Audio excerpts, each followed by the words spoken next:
Okay, so today I want to talk about a really exciting healthcare company. It's called Clover Health. So, just to give you kind of a little bit of a backstory here, Clover Health recently went public through something called a SPAC, or a special purpose acquisition company. And basically, what SPACs are they are sort of these publicly traded, you can think of them as publicly traded blank check companies. So, in other words, a bunch of investors will come forward and say, we're going to raise several hundreds of millions of dollars or billions of dollars, and we're going to use that to identify a target that is a private company, but is at a state where it could be beneficial if they go public. And so, in a way, it's actually almost like getting into it's sort of the way I kind of like to think about it is it's almost democratizing the idea of private equity or venture capital. And what I mean by that is that retail investors, i.e. normal, non-institutional investors, have the chance to invest in these hyper growth companies at the same time as everybody else, as opposed to traditional venture capital, private equity. They raise hundreds of millions of dollars from what are called accredited investors, and only they can invest in these sort of unicorn type companies. So just to give you kind of an idea of what SPACs are and how they work. Now, the only thing is that you obviously don't know who they're going to invest in or who they're effectively going to acquire and then take public. But the good news is that if you end up not liking the investment thesis, you could always just sell your shares for whatever they're trading at and at least recoup some of your investment, if not all of it. And so getting to Clover specifically, I have been holding this company since pre-merger. So it went public through ticker symbol IPOB, which is one of Chamath Palihapitiya's 26 SPACs. He has 26 SPACs, and he's going to go through the alphabet: IPOA, IPOB, all the way to IPOZ. So Clover was his IPOA was SpaceX, or excuse me, not SpaceX. It was Virgin Galactic. IPOB, which I'm a shareholder of, is Clover Health. And so anyway, this is a hyper growth. They're trying to basically reinvent traditional healthcare. As we know, healthcare is kind of this antiquated system. There are these legacy providers: Cigna, Aetna, United Health, and Clover is basically trying to reinvent what it means to enroll, in a healthcare plan. And so what they are sort of pumping right now is this, what they call the Clover virtuous cycle, which is they capture and synthesize a lot of data. Then they apply machine learning and AI, which we all know are two really big themes right now. As I said in my Palantir video, data is the new oil. And they're trying to make personalized insights for point of care via this thing that they've invented called the Clover Assistant. That's their core product, or their core widget, if you will, that they've built. Then the point is the Clover Assistant is meant to improve the clinical decisions which therefore will drive better care. And the point of this is that they're trying to bring machine learning and big data analytics to healthcare. They're sort of modernizing what it means to enroll in a healthcare plan. And so Clover just reported their Q2 earnings, and this has been a very sort of binary type of company. It has its sort of, like Tesla, has its own little army of retail investors that understand the tech. They understand the long-term growth trajectory, and they're big believers in the company, the management. They're big believers in Chamath.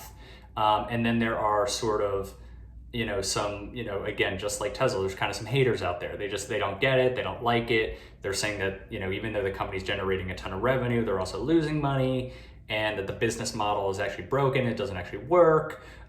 This is sort of how I like to think about it.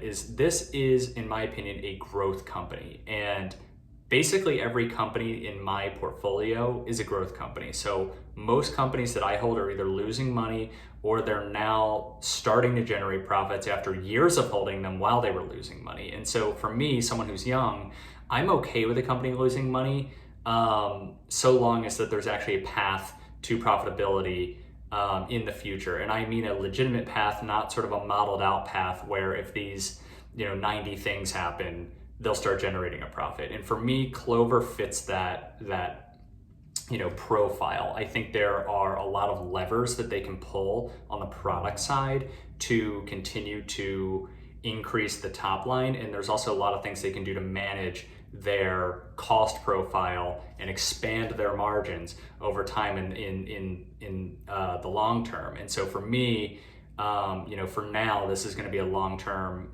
investment unless my thesis changes. With this said, Clover has, full disclosure, it's become a little bit of a Reddit meme stock. And so maybe back in May or June, the stock rose all the way up to 28 bucks. It lasted there for maybe only a day or two, then it went right back down to $8 a share.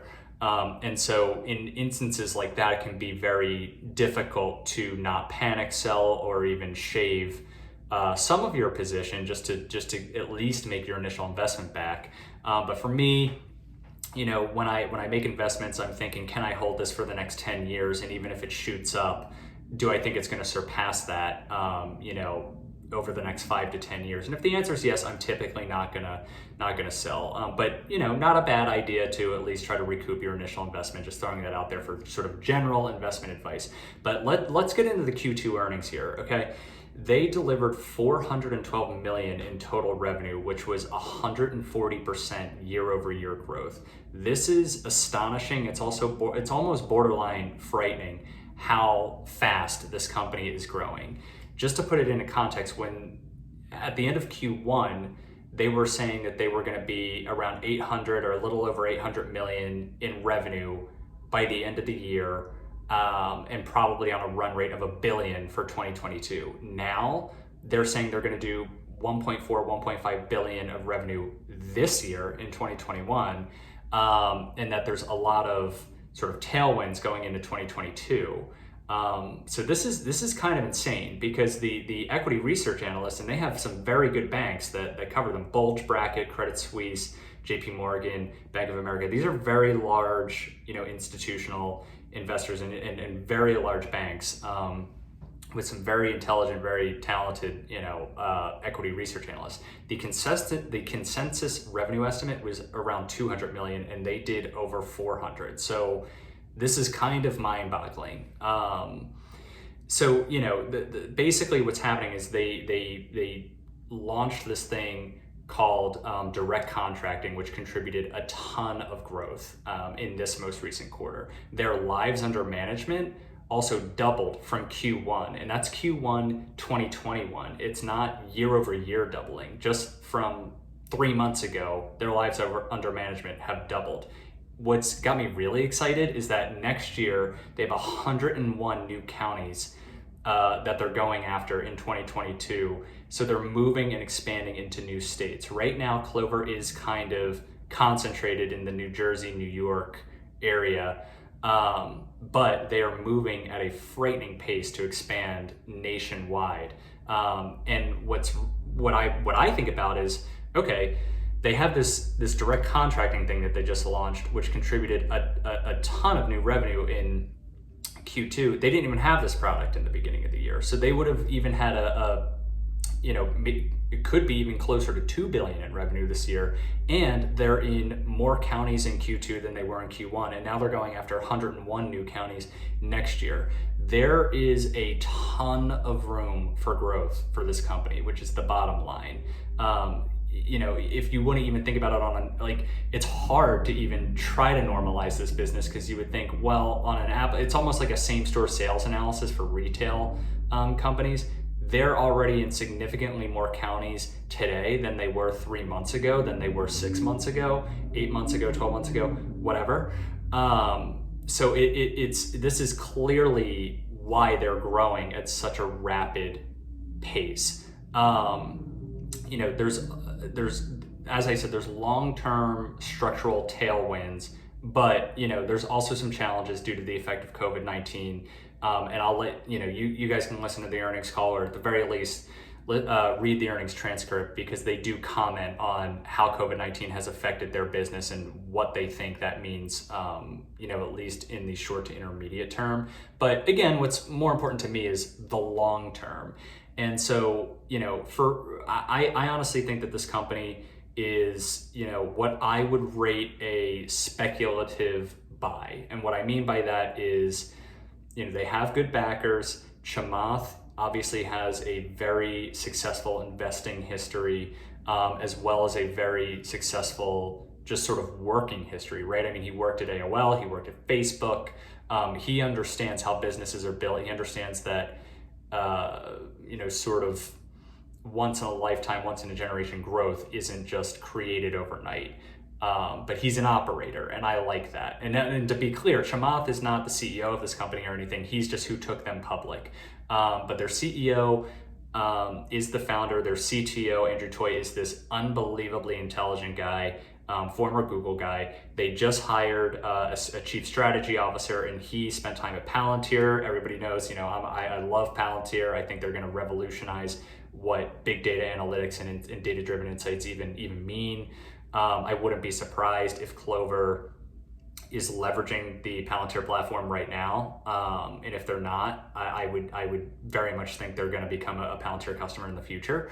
But anyway, I rate this a speculative buy. I don't think, if you're looking for sort of a cash flowing business that's paying a dividend, this is not that type of company. If you're looking for sort of, I don't want to say that this is the Tesla of healthcare. I don't want to make a metaphor like that. But if you're okay with sort of a money losing business that's investing in growth and showing that these investments are paying off in real time, and the entire management team is unanimously confident in the long-term growth prospects of the business, I think this is worth at least taking a look at, let alone a potential position in your portfolio. So anyway, let me know what you think of this. I know there's a lot of haters out there, so I am open to sort of counter arguments, especially if you think the business model truly is broken and you agree with the banks. But for me, I am definitely willing to exercise some patience here and see how this plays out over the next,